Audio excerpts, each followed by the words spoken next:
Formula One is reserved for the best drivers in the world, or at least it should be. When one driver has too many accidents, questions are asked. Nicholas Latifi has already had several crashes in his short F1 career. So how did he get into F1? Does he deserve to be there? And how much money has his crashes cost his team? Stay tuned because all that and more are coming right up. First up, Latifi's rising star. Nicholas Latifi started racing when he hit his teenage years. His first taste of karting was in competitions in Canada and the United States. He had a few wins and it was enough to encourage him to move up to Formula 3. But once he got into the open seater cars, he didn't do too well. In his first 3 years, his best finish was 5th place in the Macau Grand Prix. That high may have been a little high, but the lows were low. He finished in 20th place in the Formula Renault 3.5 and 32nd place to GP2 Series. It didn't exactly look like the resume of a future world champion, but Latifi persisted. 5 years later, he had his best season in Formula 2, where he finished runner-up to Nico Rosberg, who is currently a test driver for Mercedes. Despite his lack of results, it seemed like a lot of teams were interested in him. He signed with Renault as a test driver in 2016, then with Force India in 2018, before finally signing with Williams in 2019. He had his most practice in an F1 car at Williams during that season, where he got to drive in 6 different practice sessions. He had definitely made it to F1, now he was just waiting for that final promotion to full-time driver. His chance came the next year when he replaced Robert Kubica at Williams and was paired with young superstar George Russell. On paper, his debut race was pretty good. He qualified in last place but made his way up to 11th. That's not an easy task. Well, when you consider that 9 other cars retired, it's not as impressive. Just focus on the numbers, Nicholas. Just imagine being new to a job and your teammate is a guy like George Russell. Russell won anything and everything on his way to Formula 1, and he has long been considered future world championship material by many in the sport. He is quick, has good instincts, and knows how to manage a race. So you can understand why Nicholas Latifi was feeling a little nervous going into his first season of Formula 1. Luckily for him, Williams was consistently at the back of the grid, and so there wasn't too much pressure. But during qualifying, which is based purely on how quickly a driver can get the car around the circuit, the gap between Latifi and his teammate was clear. Russell outqualified Latifi 56 times in a row before the 2020 Brazilian Grand Prix. I don't know about you, but that would be enough for most people to lose motivation. But Latifi didn't come this far to give up, and he scored his first Formula 1 points in 2021 in a rainy and chaotic Hungary Grand Prix. 6 cars were taken out in the first lap with a major crash, and Sebastian Vettel was disqualified after the race for not having enough fuel. Latifi cruised through to 7th place, just ahead of Russell for the best finish in his F1 career, and his team was positive about his improvement. Williams said in 2021 he was making steady progress, but sometimes it looks like he's taking 1 step forward and 2 steps back. After finishing 9th in Belgium, his best result was 12th place at the Saudi Arabia Grand Prix after 5 cars retired. Maybe he is making progress, but normally progress continues to go up. Next, Latifi's greatest hits. Unfortunately, Latifi is known more for his crashes than his results. So far, he had 10 retirements during races,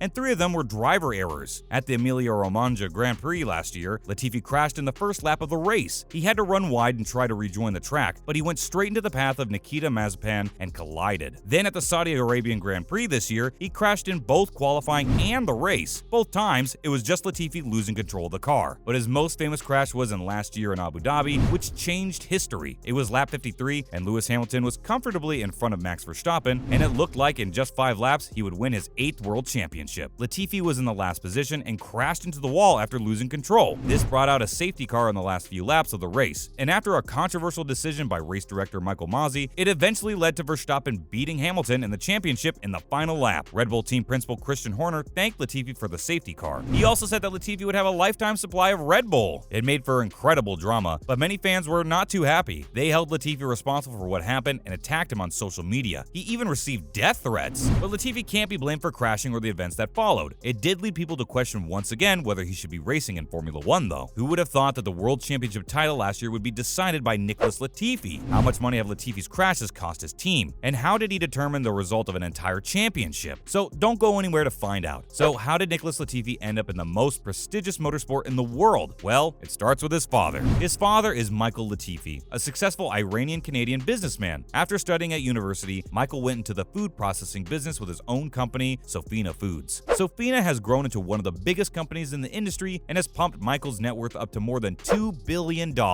And it seems that he's been wanting to help his son's racing career for some time now. If you think that sports equipment is expensive for kids, wait until you hear how much money Michael has spent on racing. Back in 2018, he invested $200 million into McLaren. This bought him 10% of the company and makes him a major player in Formula 1. But it looked like Nicholas needed a bit more experience before racing with a competitive McLaren. At the moment, McLaren has 2 high-quality drivers, Lando Norris and Daniel Ricciardo, so Nicholas might have to wait a little while. In the meantime, Nicholas's father secured him a spot with a smaller team. He did this through sponsorship money from his company, Sofina, which announced a deal with Williams Racing in 2019. Sofina's sponsorship of the team makes his position as driver pretty safe. That's lucky for him because his crashes have been pretty expensive for the team. In 2021 alone, his crashes cost Williams over $3 million.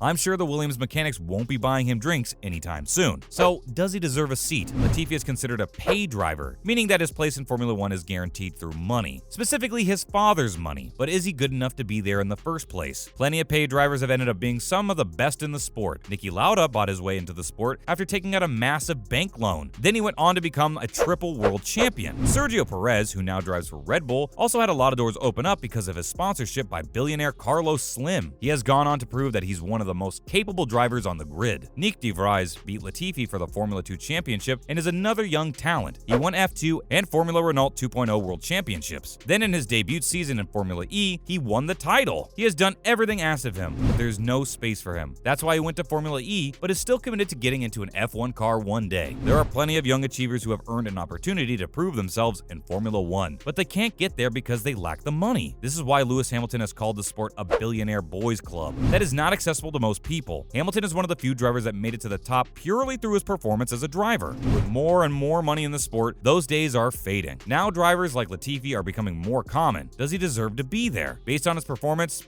Probably not. But that's the cruel nature of the sport. What do you think about Latifi? Does he have the potential to improve in the future? Let us know in the comments below. Thanks for watching, and we'll see you next time.